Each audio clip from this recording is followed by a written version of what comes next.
伊塞克湖孕育马背上的民族，库木兹波动天山上的少年。这里曾是大唐的最西疆土，又在晚清流失于沙皇俄国。吉尔吉斯斯坦，一个陌生而又熟悉的国家，一次次唤起全球华人的历史记忆。这一次，雷探长走进吉尔吉斯斯坦的伊塞克湖，去探索这片孕育多民族的美丽湖泊。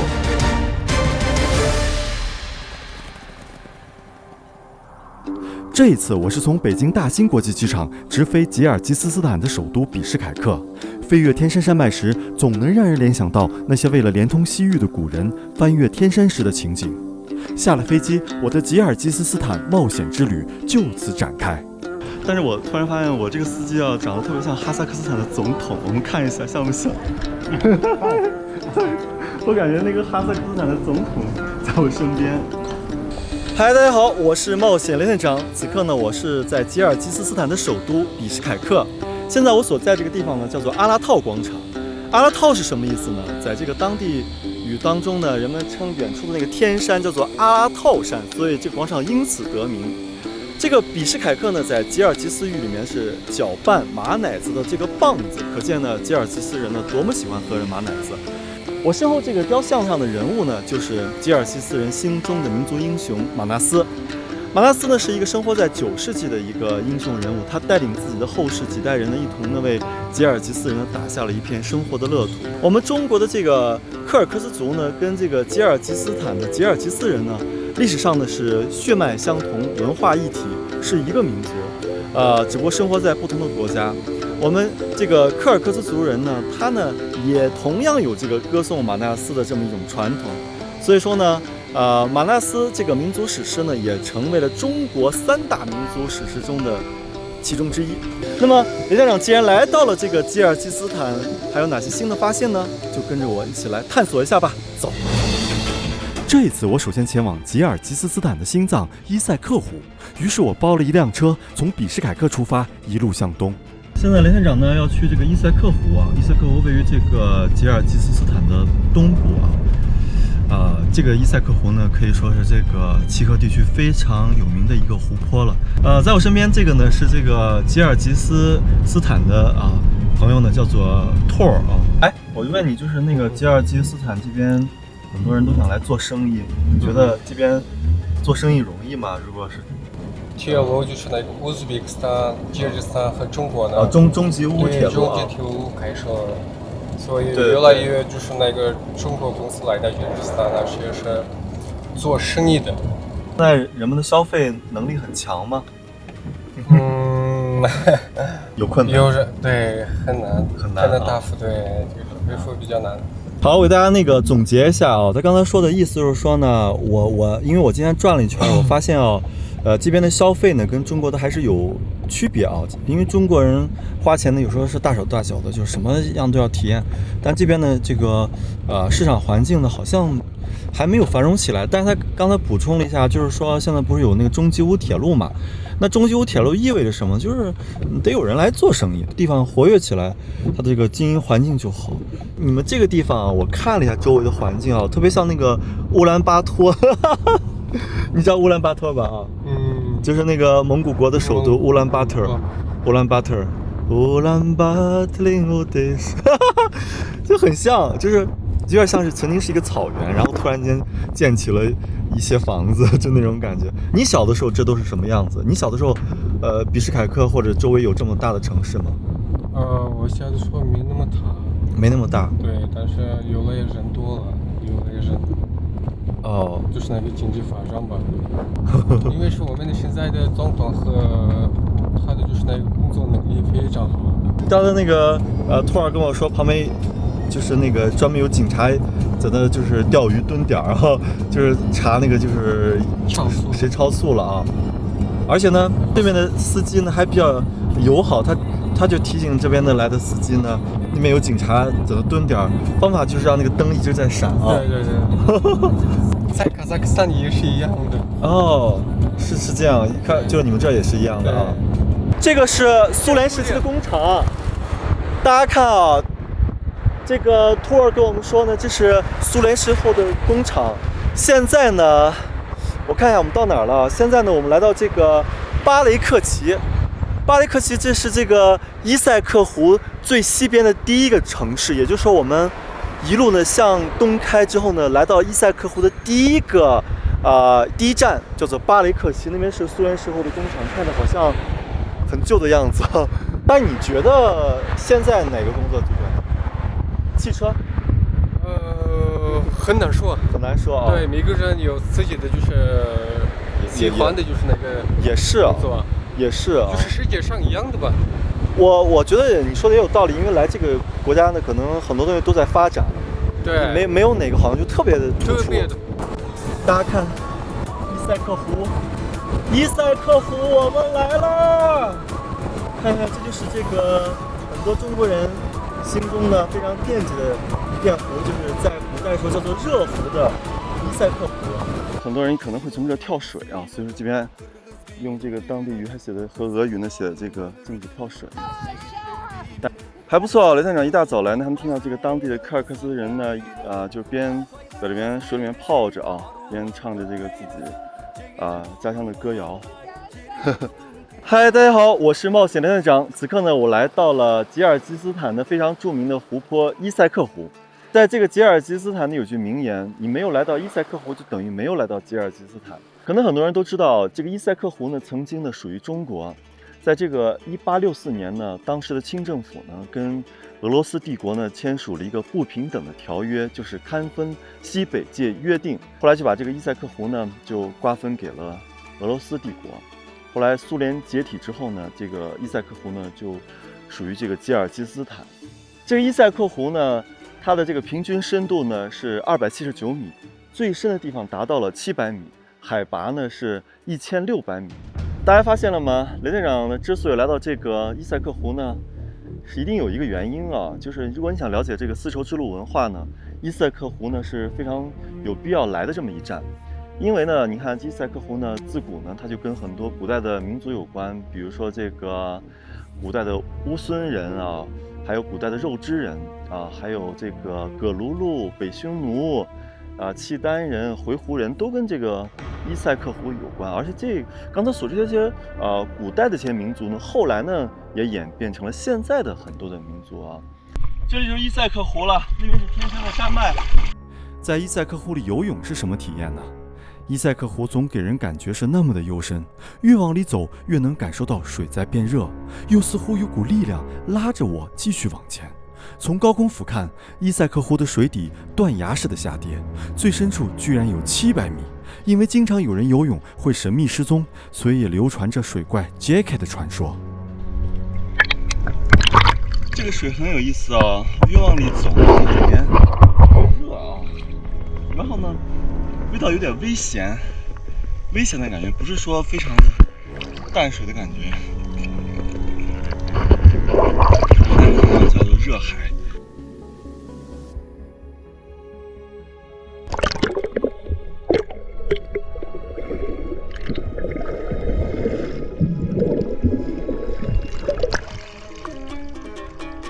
这几个大姐就是早上游泳的时候那个唱歌的那个啊，对，不是我给图尔说，他说他们有可能喝，就是刚才那个大姐不是在水里游吗？可能喝酒喝多了，也有可能啊，因为他们边游泳还边唱歌呢。这酸奶是吧？对，酸奶。这边不缺这个牛奶、酸奶，水这边产这种乳制的，而且我觉得酸奶、牛奶都挺稠。大家看这个，这是吉尔吉斯斯坦的威化。你们这个是俄罗斯的还是你们自己做的？自己做的。自己做的啊，感觉有一种社会主义时期的那种口味。它这个肠也很好吃哎，就是感觉，那个肉的味道很重，而且不是那种就是很腥的那种味道，它就是真正的那种肉肠。别想给他说，就是我来到这个中亚或者中东有一个体会，就是它的面食很明显没有添加的东西。其实我觉得吉尔吉斯这边因为加了好多奶嘛，我觉得特别像那个学生早餐，就是如果你要是有孩子，不然就带到这个地方来吧。我感觉好多食物特别像那个月婆子吃的。对，大家看到那个图片了吧？我就想找到那种在这个生在山中的这种感觉，这种吉尔吉斯人传统生活。我跟你说，就是那个饭店那俩女孩，就是一直你看他远处一直偷窥我到现在。你看拉窗帘，因为我跟你说我吃饭的时候，他俩就在那儿一直在那说了，哎，这个人怎么回事？这个人怎么回事？然后呢就在那儿一直觉得还是不太一样。哇，这是他们的当地的一种脚踏的船。Is your sister a mother sister 啊？哦 ，Ты красивая. Спасибо, thank you. Thank you. Kyrgyz or Kazakhstan or Kyrgyz? You are? Уйгурка. Yaxshimisiz спрашиваете? Yeah, yaxshimisiz? Okay. You live in Kyrgyzstan? Kyrgyzstan? Вы снимаете? Oh, yes. Это влог? Yes, vlog. Yes. Okay. Thank you. Bye bye. 其实，在这个中亚的其他国家比如说像这个哈萨克斯坦呀、吉尔吉斯斯坦，也会生活着一些乌兹别克人或者是维吾尔人，也会有的啊，也会有的。Kyrgyz people 啊，Korea 哦，Korea or Kyrgyz Kyrgyz 哇，这边是那个就是怎么说呢？朝鲜人，就是在那个生活在吉尔吉斯斯坦的。You speak Korean language? 중국에 갔었어요? Korea. Korea 갔었어요? 네. 어. OK. Thank you. 这个吉尔吉斯斯坦的这些朝鲜人是怎么来的？就是那个抗日战争时期就是或者比抗日战争时期更早的那一段时期呢，就是很多的这个朝鲜半岛上的一些居民呢，他们不想受到这个日本人的奴役嘛，他们就顺着这个吉林东北绕过这个西伯利亚，一直绕到了中亚。所以今天在乌兹别克斯坦、哈萨克斯坦以及这个吉尔吉斯斯坦的这个区域，黑河地区或者费尔干纳盆地，都有这个朝鲜人的后裔啊。我们现在管它叫韩国呢，也不准确，因为那个时候是朝鲜半岛整个过来的。单请我坐啊 ，OK. Kyrgyz 啊，哇，他们这个请我喝酒哦，спасибо啊，哇，哇，他们这个肉感觉里面拌了什么东西但我不是很习惯。Vodka 啊，我这个吉尔吉斯 Vodka， 那这么说就好了。OK，Thank you， 干杯。这个我就拿一块。哇，我觉得这个酒味很烈啊，因为我住的这个地方，他们都是来这边来玩。早上我还看那边在游泳。哇，又给我一杯，这个2杯啊！哎呦天哪，你看雷队长，我记得上次去那个苦展，就是塔吉克斯坦的苦展那个什么。请我吃哈密瓜，我感觉整整吃2天哈密瓜。是我这边不会，我来这一直请我喝酒吧？是吧？哎，但是那个吉尔吉斯人有吃马肉的习惯，这个是我觉得这是马肉，因为不是牛肉的味儿，也不是羊肉的味儿。早上原来他们是老伴儿啊，早上拍了他们游泳 ，yes。中国的，他后来居然冒出一句中国的啊，спасибо，第3杯了啊，这第3杯酒了，那我就喝了啊 ，OK， 这么多，哇！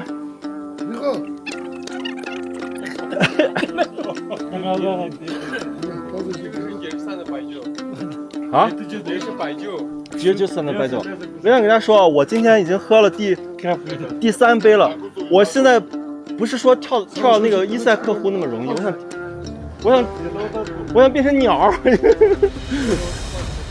大家看啊，就刚才雷探长拍到窗户外面那个，就要这个吉尔吉斯斯坦的这边当地人的墓地啊，它就在伊塞克湖旁边。其实这个墓地跟我们平时认知的有点区别啊，就是它的这个上面这部分造的还挺华丽的。吉尔吉斯人信仰伊斯兰教逊尼派的哈纳菲派，崇尚自由主义。有些地区的吉尔吉斯人也信奉藏传佛教，但由于原始宗教的残余，让他们非常重视人与自然的和谐关系。哈萨克斯坦92号汽油基本是在3.1元人民币左右，而到了吉尔吉斯斯坦就变成了5.5元人民币左右了。所以相对于吉尔吉斯斯坦人民的收入来说，他们的出行可并不便宜。哈萨克斯坦、俄罗斯、美元、欧元都换啊。对啊，雷队长现在来换钱啊，400美元呢换了这个个十百千万，34200，对吧？34200。雷队长换完钱了，雷队长再次提醒大家，以后大家来到这个中亚或者吉尔吉斯斯坦呢，一定带够现金啊，这边中国人这个取钱有点麻烦哦，有点麻烦。大家看这个小城镇，天气多好，我感觉像到了阿富汗或者到了帕米尔的感觉，但是这个地方就是伊塞克湖旁。离这个天空特别近，就是高原地带啊。雷长给大家说啊，这个城市叫做乔尔彭阿塔，它是这个伊塞克湖的北部，而且是北部的正中心。而这边美女也挺多，我随便就拍一个就是美女。这边它是卖什么的？电话是吧？电话卡。电话卡。这克拉西瓦呀。Спасибо. 明白了，雷阳给大家说，其实，在这一带呢，也生活着一些维吾尔族啊。这个不是，大家不要觉得奇怪啊，因为这个，它是历史上，也许是100年前就在这地区的啊。亚克西姆斯斯，可是我看到很多那个就是白色的那个天线，你们是不是看电视都看的什么电视呀？就是你们看的俄罗斯的吗？以前就是我们就是看俄罗斯的和吉尔吉斯坦的，现在世界上的可以看得到。伊塞克湖呢，呈现出了这个白色、黄色、浅绿色、深绿色，最远处就深蓝色哦。这个颜色让我想到了什么？想起了这个圣托里尼啊。雷队长还是要很感慨啊，就是这个国家啊，就是不是发达国家，所以它没有那么多工厂，但是呢，给我感觉就是一切都很天然，就连这个湖都很天然。伊塞克湖呢，在2014年呢，被联合国教科文组织呢定为这个丝绸之路的这个节点之一，不能说终点站，节点之一啊，就是从这个长安出发呢，经这个天山廊道呢，到达这个哈萨克斯坦的这个巴尔喀什湖，还有伊塞克湖之间这个契合地区啊，因为这个伊塞克湖也属于契合地区，7条河流呢共同的往这些湖里面去汇呢，最后汇聚了成了这些广阔的湖。其实刚才雷队长早上给大家介绍了，在这个伊塞克湖里面还有水怪。这水怪是真的假的啊？后来他们给我介绍说是真的，因为里面呢有很多小孩去游泳就被，好像底下有东西把它拽下去，所以他们就有了这么一个伊塞克湖水怪的这么一个传说。其实我觉得好像你夏季游泳如果不会游泳或者一些这个体力差的人也会掉下去，那么不能全怪水怪吧？所以说我觉得，当然那片水啊，到夏天真的很诱人。现在很多人都想来跳海。但这不是海，这是湖啊！你们主要吃什么？我以为你们一直只吃肉呢。土豆也吃啊，我的感觉就是你吃的所有食物，我是说所有食物，包括土豆、玉米，你还是能吃到我小时候那个味道。对，哇，真的是这边的这个草莓好大，好大，这边都是很原生态的一个地方。大家看啊，远处的那个天山上还有这个积雪啊，积雪下来，它们会融化成很多这个泉水，来浇灌上面的草莓你有没有吃到过？但这个一景先拉满。我要问你个问题，你们这那个抢新娘的习俗还有吗？就是老婆要抢来，没听说。但是很好吃，好像比我吃过的那个草莓的味道还有草莓味儿。原因是它就在天山种着。那天山吧，阿拉套天山，对，天山啊，天山。然后呢，天山的女孩这边的人都是吉尔吉斯人，够了是吧？就300人。哎，你要问雷队长现在在哪里？现在雷队长在这个伊塞克湖旁的一个餐厅，这个餐厅里面主要是做鱼的，这样子，在这天山下面，你看远处那些山脉，就是天山嘛，所以看到景象，其实我以前也不敢想象，也就是。清朝时候人们所说的这个外新疆的那些地方。雷队长之前给大家说了，我说这边柯尔克孜人的皮肤特别好，我发现他们没有那种炒菜那种东西，都是拌菜，所以说人的这个皮肤都很好，我感觉哇，看着很不错的样子啊，就真的很好。伊塞克湖里面的鱼感觉都超越这个海里的鱼了。伊塞克湖曾是清朝时中国的第一湖泊，出水量超过80个洞庭湖。现在主要盛产黑斑高原鳅，它们在湖泊中的存在有助于维持生态平衡，提供食物链中的重要环节。同时，鲜美的肉质也是柯尔克孜族人赖以生存的渔业资源。现在雷电长来到了这个伊塞克湖旁边的这个古代的岩画呢，在这边留下来的这么一个岩画群。有意思的是，从这些岩画呢翻过去呢，就是这个阿拉木图，可见这一带呢，曾经呢自古呢就是游牧民族生活的地方。吉尔吉斯斯坦的这个岩画研究呢，大概是从19世纪初就开始了啊，你看距今也200年了，那时候应该是苏联人呀。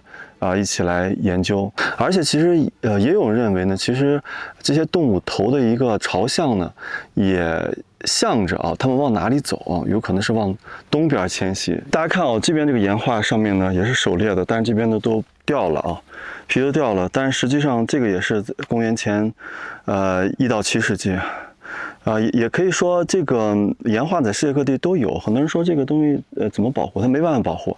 周围呢其实有很多世界各地有很多岩画呢，当地老乡也会拿回去盖房子或者腌咸菜。其实有时候一些文物的这些消亡也是人类的一种发展。当你来到中亚草原，可能会看到这些散落的食人形象。近代研究发现，古代突厥人死后一般葬于方形石棺墓之内，会在墓前树立木雕像或者石雕像作为纪念标志。所以这些石人生动地反映了自公元6世纪起活跃在蒙古高原、天山草原和黑海、里海甚至咸海那些尚武好战的西突厥贵族武士们的样子。大家看到这些石头能想到什么呢？其实在以前的这个乌孙古国的时候，那时候这些地方呢都没有信奉这个佛教呀、伊斯兰教呀，所以说那个时候在草原上呢有很多这种食人祭来祭奠祖先。他手里还拿着就是以前他们的一些乐器啊，或者是一些马鞭什么的所以说这是草原的文化的一部分。这个石人这就表现出来，你看这有很多条辫子。You check, it's me. 1 million。OK， 他是这边的那个就是售票员啊。因为那个吉尔吉斯人呢，他以前呢生活在这个吉尔吉斯湖，然后从西伯利亚呢一直南迁到这个天山山脉，还有迁到这个帕米尔高原，所以历史上呢，有很多叫法。哇，我带这个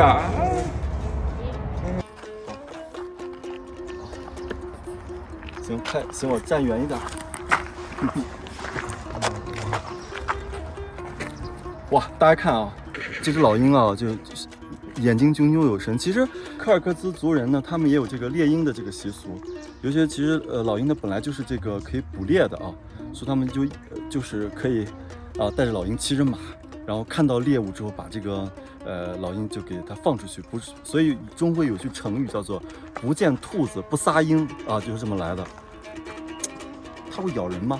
它不会雷店长呢，彻底变成了这个猎鹰人用这个猎鹰的方法呢，重现了这个马纳斯征战沙场的这个景象很多这个马纳斯骑他们靠天授的方法来唱这个马纳斯这个史诗所以我感觉这是一个非常伟大的一个人物。这个多少岁了？养了多久？2岁了1米，对，它的长度有1米。今天我们看到了这个驯鹰人，他们特别厉害他们还能够养这个老鹰而且还算是把这个吉尔吉斯人这个文化呢还传承下去我觉得这个是挺了不起的。伊塞克湖那曾是大清版图上的一颗灿烂明珠，它见证了历史的沧桑变迁，承载着多民族的诞生与繁衍。2600年前的古老文明沉睡于水下，诉说着昔日的辉煌。天山脚下，它如诗如画，每一个中国人至此，仿佛能听见李白的脚步，感受先辈徘徊的身影。那逝去的领土带着感伤与遗憾，却也提醒着我们铭记历史，珍惜当下。它是岁月长河中一抹哀愁，更是民族情怀的寄托，让我们在感慨中回望这条浪漫的丝路。告别了伊塞克湖，我的冒险之旅又将开始。吉尔吉斯人是天山古老的游牧民族，和中国的柯尔克孜族同宗同源，但他们如今生活是怎样的呢？下一集，雷店长寻找真实的吉尔吉斯牧民，去喝一碗他们的马奶酒。